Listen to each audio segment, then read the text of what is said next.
Hello, आवास बोल रहे हो? हाँ जी आवास ऐसे क्यों बोल रहे हैं थाना सदर? की मामला हो यार? सर जी, टिकट ही हो गई है। किस जगह पे? क्या करते हो तुम? अल नूर किराना, हैं? अल नूर किराना स्टोर करना पुली जवेद अच्छा, कॉलोनी, तुम्हारे मेन के ऊपर पास जो रिंग रोड बना हुआ है ना, हाँ, जेल की तरफ, इसी पे। तो पैसे ही इतने तुमने कहाँ रखे हुए थे किराने पे? तो सर जी गले में भी पड़े थे, अभी शीशे वाले की पेमेंट देनी थी अभी। सारे ने पेमेंट देनी होती है ना। तुम्हारे साथ वाले ने भी 7 लाख की कॉल की थी, बाद में 15,000 निकला था।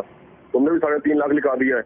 तो ਤੁਹਾਡੇ ਮੂੰਹ ਤੇ ਲੱਖ ਤੇ ਐਵੇਂ ਚੜੇ ਨੇ ਵੀ ਜਿਵੇਂ ਪਤਾ ਨਹੀਂ ਤੁਸੀਂ ਲੱਖ और सर जी पेमेंट देनी है तो मैं गल कर रहा, मैं कि वो उसे 2 नंबर काम कर रहे हैं जेड़ा भी पेमेंट देनी है मैं 3.5 लाख रुपया उन्होंने ज्यादा देनी है मैं पेमेंट।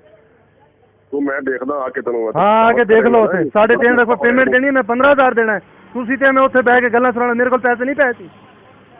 ਚਲੋ ਹਾਂ ਉੱਥੇ ਬਹਿ ਕੇ ਗੱਲਾਂ ਸੁਣਾਈ ਜਾਂਦੇ ਹੋ ਵੀ 3.5 ਲੱਖ ਨਹੀਂ ਸੀ 15,000 ਸੀ। ਲੱਖ ਰੁਪਏ ਪੈਸੇ ਲੱਖ ਇੱਥੇ ਡੇਲੀ ਸੇਲ ਨਹੀਂ ਹੁੰਦੀ ਇੰਨੀ। ਤੇ ਫਿਰ ਤੂੰ ਗਾਰਡ ਰੱਖ ਲੈ, ਇੱਕ ਗਾਰਡ ਨਹੀਂ ਰੱਖ ਸਕਦਾ? ਮੈਂ ਇੱਕ ਗਾਰਡ ਆ ਕੇ ਇੱਥੇ ਬਿਠਾਵਾਂ, ਤੁਸੀਂ ਅੱਗੇ ਗੱਲਾਂ ਸੁਣਾਈ ਜਾਂਦੇ ਹੋ ਵੀ ਇਹਨੇ ਪੈਸੇ ਤੇਰੇ ਕੋਲ ਕਿੱਥੋਂ ਆ ਗਏ। ਸਰ ਇਹ ਗਲਤ ਗੱਲ ਹੈ ਨਾ ਤੁਹਾਡੀ, ਇਹ ਤੁਹਾਡੀ ਗਲਤ ਗੱਲ ਹੈ ਨਾ। ਬਕਵਾਸ ਕਰਦਾ ਤੂੰ, ਤੇਰੇ ਕੇ ਥਾਂ ਦੀ ਚੌਕੀ ਖੜੀ ਕਰ ਰਿਹਾ।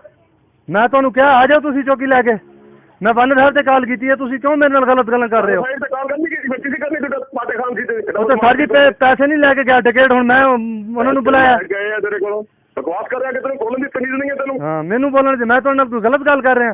ਤੁਸੀਂ ਕਹਿ ਰਹੇ ਹੋ ਵੀ ਪੈਸੇ ਇਹਨੇ ਲੈ ਕੇ ਗਿਆ ਤੁਹਾਡੇ। ਨੌਨਸੈਂਸ ਆਦਮੀ, ਤੈਨੂੰ ਗੱਲ ਕਰਨ ਦੇ ਤਰੀਕੇ ਦੇ ਨਾਲ ਵੀ ਤੁਸੀਂ ਲੱਖ ਰੁਪਏ ਰੱਖੇ ਨੇ ਆਪਣੇ ਕੋਲ। ਤਾਂ ਸਰ ਜੀ ਦੁਕਾਨਦਾਰੀ ਨਾ ਰੱਖੀ ਇੱਥੇ ਪੈਸੇ ਅਸੀਂ। ਗੱਲਾਂ ਤੂੰ ਲੱਖਾਂ ਦੀਆਂ ਕਰਦਾ, ਤੇਰੇ ਕੋਲ 5,000 ਛੋਟ ਦੇਦਾ, ਤੇਰੀ ਔਕਾਤ ਕੋਈ ਨਹੀਂ। हाँ बकवास कर रहे हो? चलो सर जी छोड़ो, कहता ना सुनाओ, बस करो।